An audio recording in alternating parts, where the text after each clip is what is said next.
Hi, welcome back. In this lesson, we'll be going over another method of coloring, the cell shading, which I'm pretty sure most of you heard of or know, probably from Japanese animation or Disney animation or just everyday Saturday morning cartoon. It's basically a type of coloring that uses a very simple, clean-cut two-tone or three-tone color to render a character or picture. In this course, I'll be briefly going over the few main different coloring style, one of which I've mentioned in previous class, the method where you color from a black-white tonal drawing into color by just using different layer, blend modes, and little touch-up here and there. And by the end of the course, it's really up to you to adjust the different method that you feel most comfortable with and adding your own personal techniques. And you'll slowly develop it and make it your own distinct style. And just keep in mind that all the coloring method and techniques that I'm mentioning in this course is based on my personal habit and what I feel most comfortable with. And you could see if it could inspire you to come up with something that you feel most comfortable with. Well, let's get started by creating a new document. And when you create a new document, like I mentioned, I'll just create a name, cell shading. This is a name that I'll be saving under. And the size that you do is really up to you. For me, my personal habit is to set it as international paper and set it as A4 size. And the reason I do that is because a lot of times when I'm drawing a picture that it's not for work where there's no specific size, I tend to do A4 because I could just print it out. I like to print my work out just to keep a hard copy, and A4 is just what my printer prints out. But it's always good to start bigger, and right now you see it's 210 millimeter, which is basically 8.5 by 11, and as 300 resolution. And 300 is, you should probably just keep it at 300 most of the time, no matter what work you're doing. And I'll just click OK. Before recording this lesson, I was deciding if I should just start the lesson right off with a drawing with a sketch that I've already drawn and just go straight to coloring. But I decided to start this lesson from the sketch to the end. And for those that might want to jump right straight to coloring, you could probably skip over ahead to the coloring section.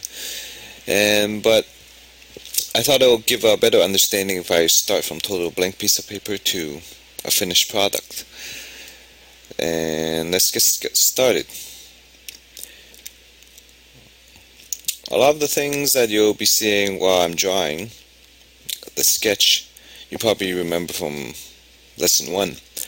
But here I'll probably bring in points that I try to keep in mind before I start coloring.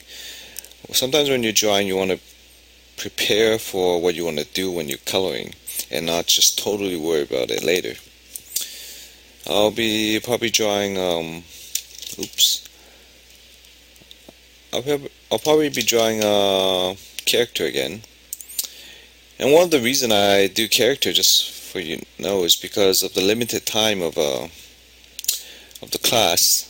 In order to really talk about the points I want to talk about, it's probably better not to start by doing a big scene illustration, because in order to show your finished product, it'll just take way too much time. But at the end of this course, we'll be attempting a full illustration together, just to combine everything that we've learned into one lesson and try to complete a complete drawing. So you see, when I do my sketch, I tend to start pretty light, and I use a rectangular shape just as a personal preference. It really doesn't matter. And you see, I'm doing obviously a character, in some type of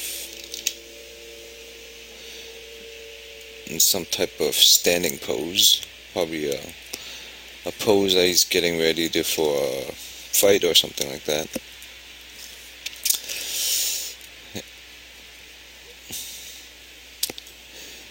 And I'm still, and generally, trying to work on the overall shape and silhouette of the character.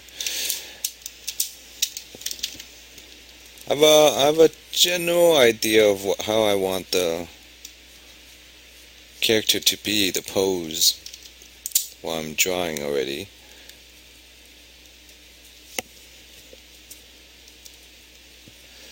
And just figure out trying to make sure the general silhouette or the proportion is correct. I'm color picking a lot from the white and the gray when I'm drawing, just so that I use the white as the eraser tool and the gray as the drawing. What should he be doing? I always end up, because when I'm drawing, I sometimes don't like to zoom in and out that much, so a lot of times I end up drawing too big or too small, so I have to resize the image quite often.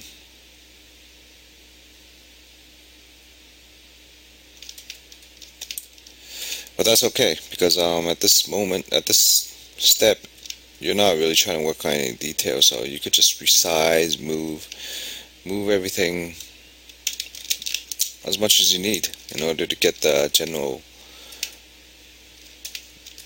silhouette and shape right. So here I have the general shape. What is he doing? I just flipped the drawing. What I did was Control A for selecting all and Control T. And I'm trying to flip the drawing to make sure it's balanced, and it looks okay so far. It's balanced. And I'm still trying to work on, now that I have a general form done, what I'm trying to do is figure out his clothing. I'm actually not too sure what he's wearing, but sometimes when I'm just drawing, I just try to pick out interesting silhouette to balance the picture. I don't really like where the feet I placed before it. It kind of made them a little bit off balance, so I'm just going to shift the feet back so that he's standing more balanced at this. Erasing it.